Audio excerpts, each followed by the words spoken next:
Ladies and gentlemen, please take your seats. Sometimes you've got to make some hard choices when you're balancing your art and your life.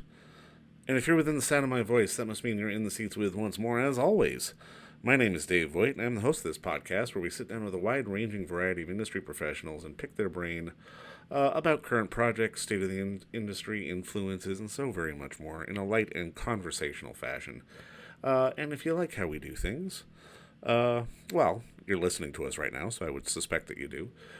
You can subscribe to this podcast. You can find us at Apple, Spotify, Amazon, Google, basically anywhere you get your podcasts. And also, you can find every single one of our episodes archived over at our YouTube channel. Also, it'd be great if you could follow us on social media. You can do that at Facebook, Twitter, and Instagram at either @InTheSeats or at It's Podcast One for all sorts of updates. And finally, and most importantly, would you do us the kindness of paying us a visit over at In the Seats, intheseats.ca, for all the latest and greatest movie news, reviews from the world of entertainment beyond, and anything else in between that we can really think of, to be perfectly frank. And because we love talking about that kind of stuff, and we love it when you read about it. So please come by and pay us a visit. We got a good one on today's episode. On this episode, we are talking with writer and star Kelly McCormack about her new film, Sugar Daddy, which just debuted over at the Canadian Film Festival, which is playing over the next few weekends at the Super Channel. And it's going to be on all video on demand platforms as of this coming Tuesday. But we sat down with Kelly just to talk about the influences for the film, sort of the difficult subject matter, and just the importance of being able to tell a story like this where it really does highlight sort of the, not just the inequities that exist in the entertainment business, but the inequities that kind of exist in life where people stop treating each other like people and everyone is just overly commodified, and it's kind of the world we live in, and it's not a great thing, but she's definitely making a real statement here, and an entertaining one as well, just in terms of how those things exist and how they kind of need to change, and sort of the awkward relationships that exist inside those bubbles. And it's a fantastic film, which I do recommend you check out. And I hope you enjoy our talk with Kelly, because it was a good one. I know I certainly did. Well, I mean, obviously, first off, thank you so much for the time today. I really do appreciate it. Thank you. This is a pleasure to talk with you. Now, congrats on the movie. I mean, I think what really struck me was just how unafraid it was to get uncomfortable before it got redemptive. And I mean, I guess my first question is sort of walk me through sort of the origin of the story. Basically, the best compliment and the only thing I'm ever looking for is people to say they were made uncomfortable. I'm like, and I've done my job. That makes me want to like grab my bag and like walk into the sunset. Done. Yeah. And be like, my work here is done, or like, take out my umbrella and like fly into the sky, like, Mary Poppins. Those were conflicting metaphors, but you know what I mean. I know. Yeah. And the inception. I feel like I need to get better at like summarizing how this movie came about. But I was working many part-time jobs. I was angry. I was pissed off. I couldn't unsee all the ways that I was being commodified, and how my performative gender was sort of being packaged for various ways. I wasn't booking anything. I wasn't auditioning for any roles written for women that I thought reflected my own experience. I was navigating the fallout of my early 20s, which is a fun time for a female to reinvestigate the choices that I'd made, and thinking about or the investigating the lack of choice I had in certain situations. And long story short, I booked a Slim Jim commercial, which never aired. I made $3,000 and I quit all my jobs and wrote this film in a very, cabin fever-esque, deep and dark, dungeon-esque way over the course of like 2.5, 3 months. And then I emerged with the script and then tried to find a producer. And then I found the incredible Lauren Grant and Lori Lazinski.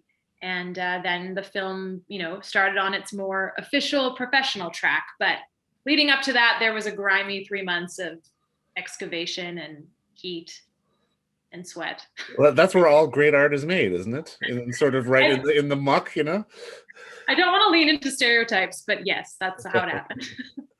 No, I mean, I guess that leads to the next question. Like, was this something you'd always intended on starring in? Like, were you writing it for yourself? Why not direct yourself? Or was it just a question of you needed to sort of step away from the material in order to be able to sort of perform it?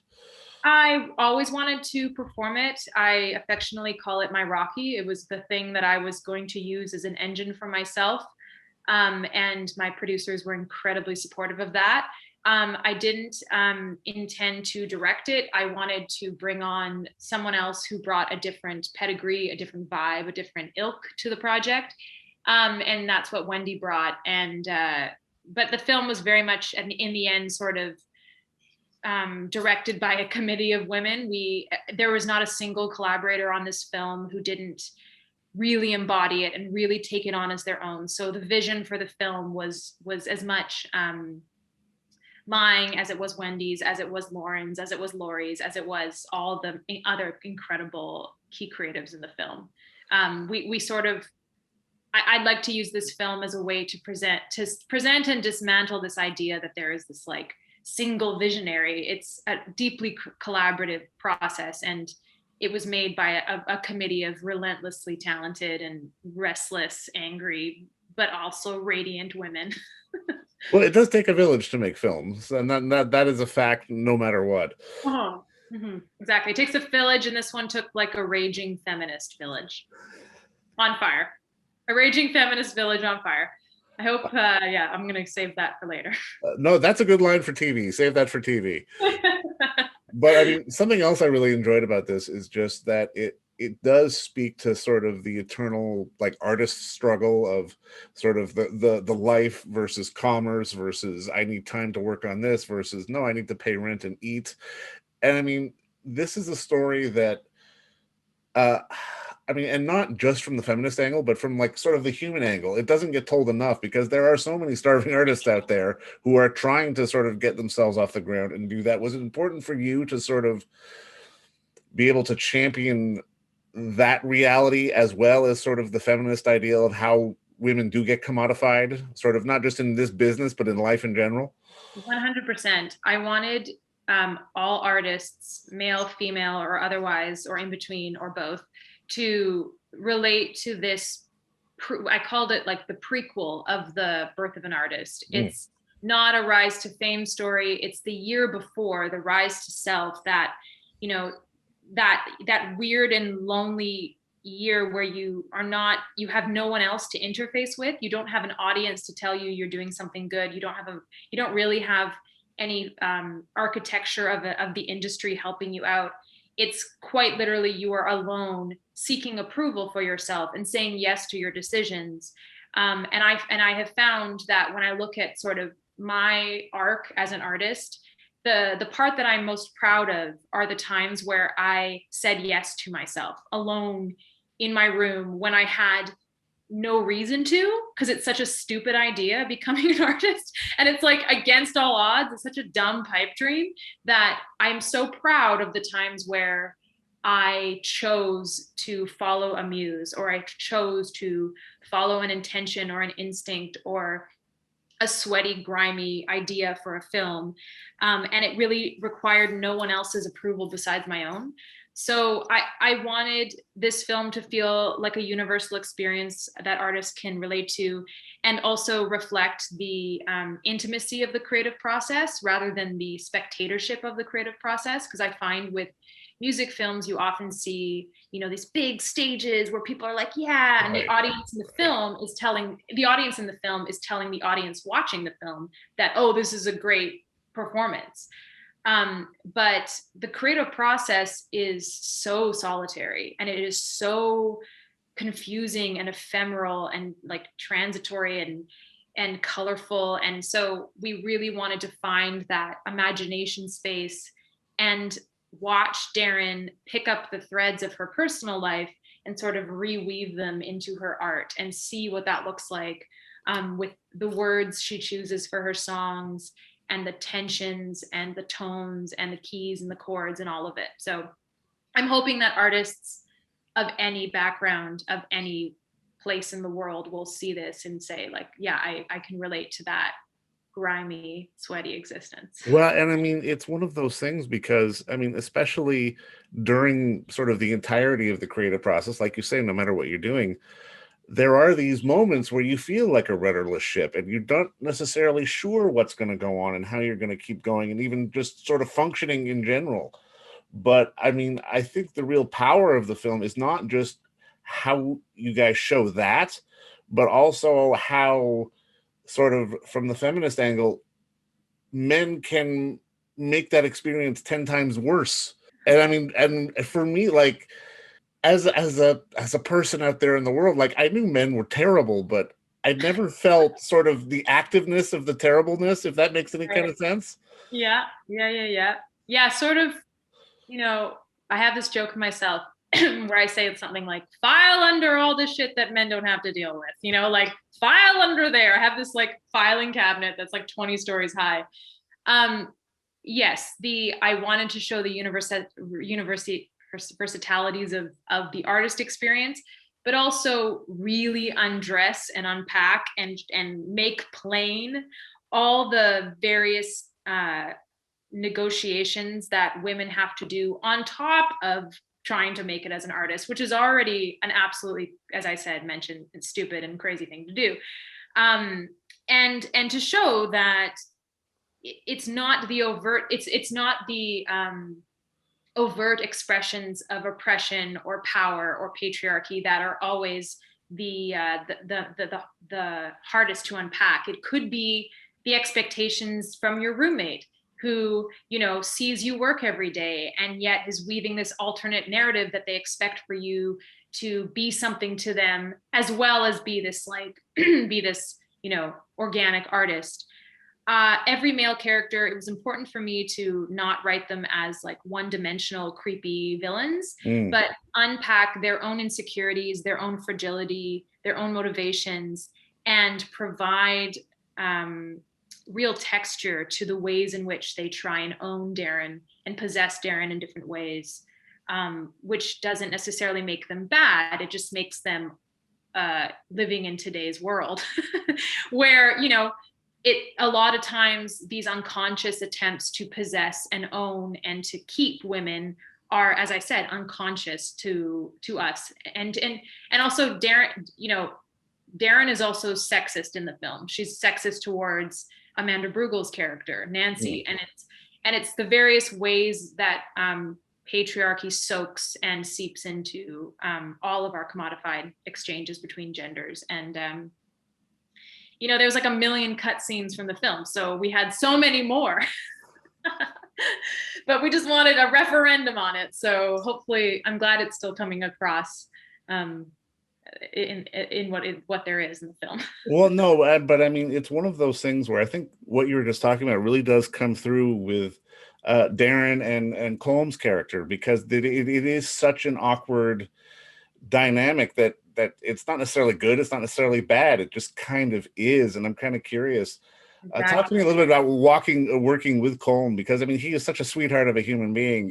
I've got to imagine, sort of, to get the actors into the right headspace is sort of an interesting sort of experience, just when you're playing in such a line of ambiguity, if that makes Mhm, any kind of sense. mhm, mhm. Yeah.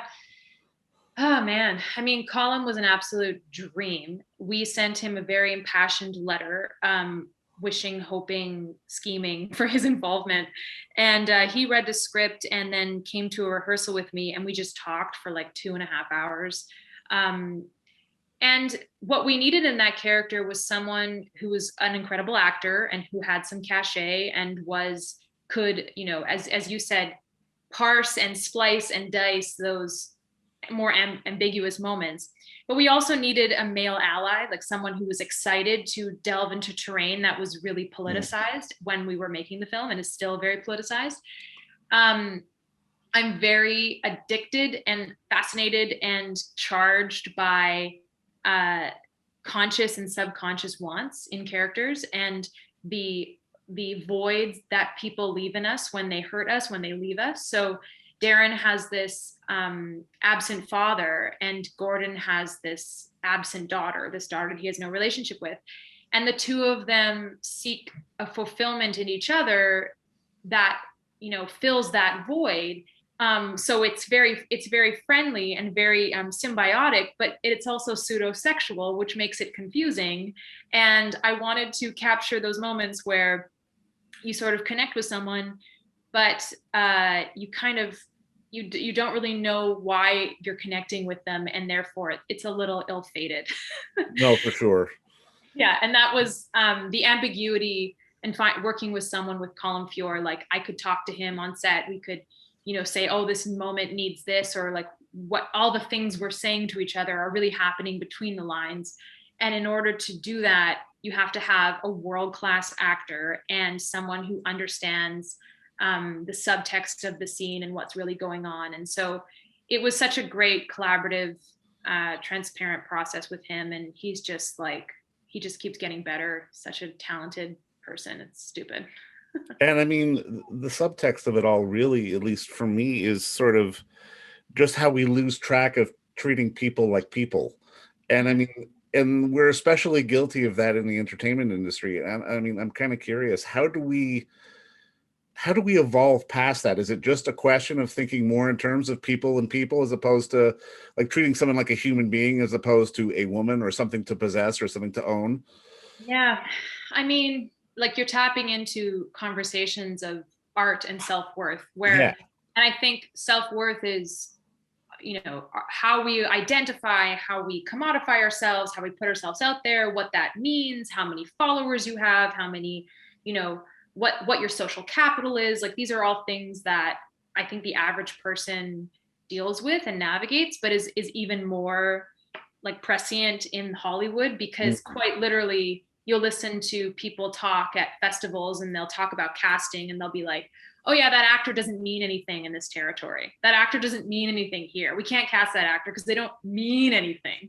And you're like, I just, you know, it is, we've gotten so, as a culture, when we moved from being a culture that was concerned about producing things, and now we're a consumer culture. We are a culture interested in ornamentation. We solve problems by the way in which we consume. So Gordon solves his problems by throwing money at situations. And why wouldn't he? He's got the money. That's how he sources his power. That's how he sources his prestige. That's what he's been paid to do as a person.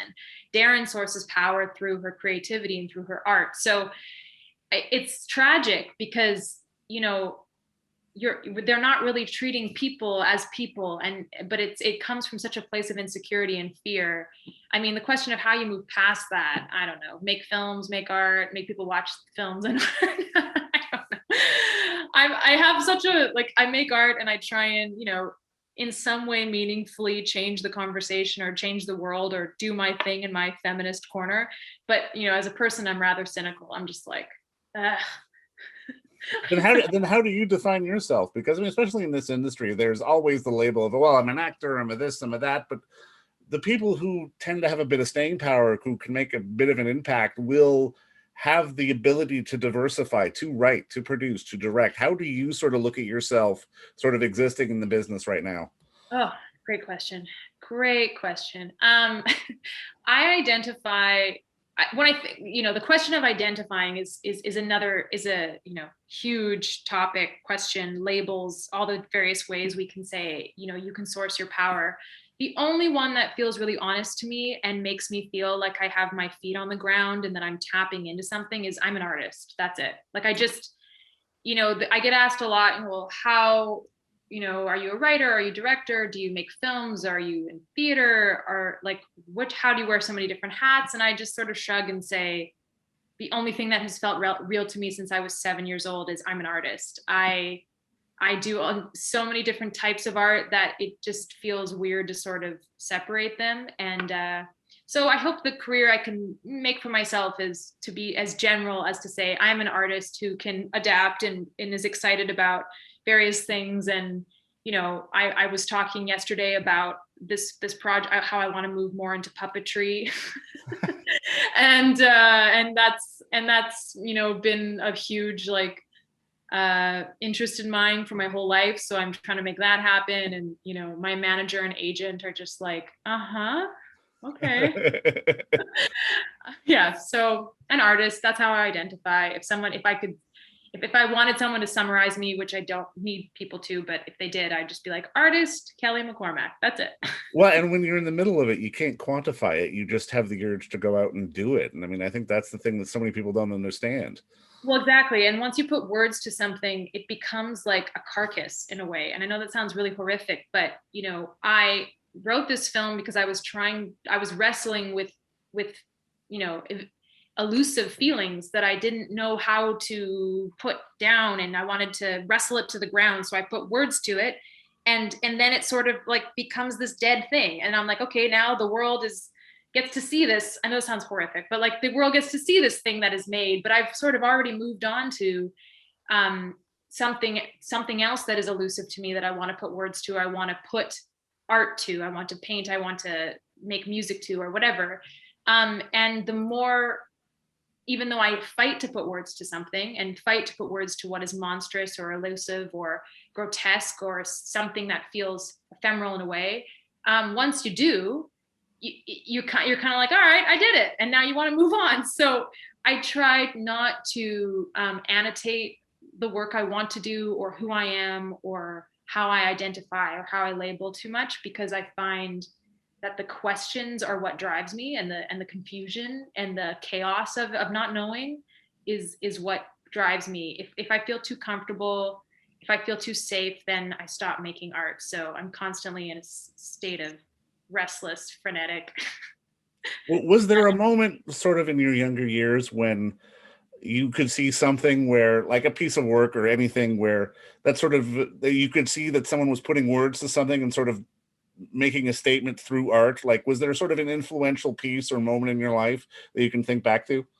I mean, for me, the biggest influences, you know, were Pink Floyd, Joni Mitchell, Stephen Sondheim, people who just like grab something out of the ether, put a like, and you know, was I'm going to quote Shakespeare, but was often thought but ne're so well expressed. I mean, that is what.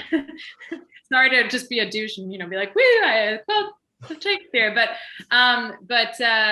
you know, that's what it is. It's that breathtaking moment of I have felt that my whole life, but has never been so well expressed. Um, yeah, like music has always been a huge influence for me. Caravaggio paintings, I don't know, like it's just been, I've been consuming and absorbing and living a life of art for so long that I'll take it kind of anywhere. So when someone asks me like, what are your film influences? I'm like, okay, but if I say Joni Mitchell, is that going to bother you? Oh, So yeah, I'm addicted to it. I love it. I can't live without it. It's not work, it's just my life at this point. So yeah. well, you know what? I think that's a good note to end on, and continue to keep grabbing stuff out of the ether and continuing the conversation with excellent piece of work here in this film. And thank you again for the time. This was great. Thank you so much. It was so great chatting. It really was. Excellent. All right. And don't forget to visit our friends over at Bay Street Video for all your DVD, Blu-ray rental, or purchasing needs this summer, as they are still open for curbside and some mailing delivery as well. Over at 1172 Bay Street, Toronto, Ontario, Canada, you can give them a call at 416-964-9088. That's 416-964-9088. Or send them an email at baystreetvideoto@gmail.com for any of your DVD and Blu-ray needs.